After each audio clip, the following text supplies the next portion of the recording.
आपल्या जेवणाची चव वाढवणारी.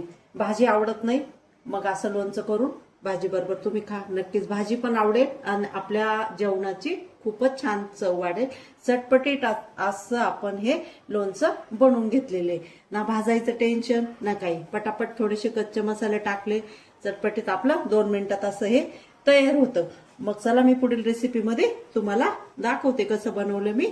आपल्या रेसिपीला आपण सुरुवात करू. त्याच्या आधी कमल आहेर किचन मध्ये तुमचं सर्वांचं स्वागत आहे. कैरीपासून अशी सुंदर रेसिपी बनवून दाखवते. त्याच्यासाठी मी कैरी आधी स्वच्छ धुवून घेतली, त्याच्यानंतर कोरडी करून घेतली. त्याचा असं काही खराब काळा भाग असेल तो मी काढून टाकला. त्याच्यानंतर आपल्याला कैरी आता व्यवस्थित चिरून घ्यायची. आता त्याच्यामध्ये पोय आहे त्याच्यामुळे ती पूर्ण चिरले जात नाही. पोय पूर्ण परिपक्व झालेली नाहीये.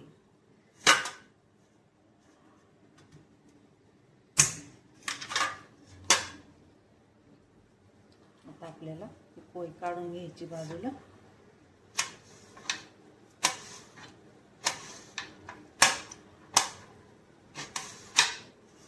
त्याचे आपल्याला असे बारीक बारीक पीस करून घ्यायचे.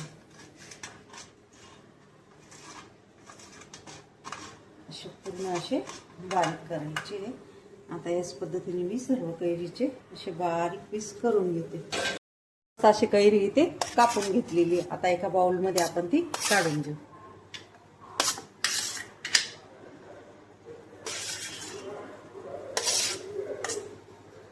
गॅस चालू करून घेतला, त्याच्यावरती एक पॅन ठेवून घेतला.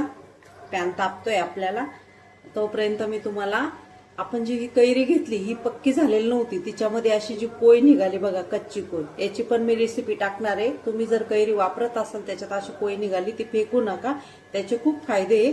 मी तुम्हाला रेसिपीमध्ये टाकेल, पुढच्या एक रेसिपीमध्ये तुम्हाला नक्कीच दाखवेल. आता बघा आपला पॅन छान मस्त टाकला आहे. आता त्याच्यामध्ये थोडा गॅस कमी केला, थोडंसं आपण त्याच्यात तेल टाकून घेऊ. एक साधारणतः 3 चमचे एवढं मी तेल त्याच्यामध्ये टाकून घेतलं. तर आपलं तापलंय, गॅस बंद करते. तेलाचा आपण खाली उतरून घेऊ. तोपर्यंत बघा मी तुम्हाला एक एक सांगते. याच्यामध्ये आपल्याला टाकून घ्यायची आहे लाल मिरची, चिली फ्लेक्स. तुम्हाला तिखट कसं पाहिजे त्या पद्धतीने टाकून घ्यायचं. याच्यामध्ये साधी आपली लाल मिरची, त्याच्यानंतर थोडीशी अशी हळद, त्याच्यानंतर त्याच्यात जाणार आपल्या चवीपुरतं असं मीठ. आता बघा हे तेलामध्ये आपण टाकून घेतले 3 लसूण पाकळ्या.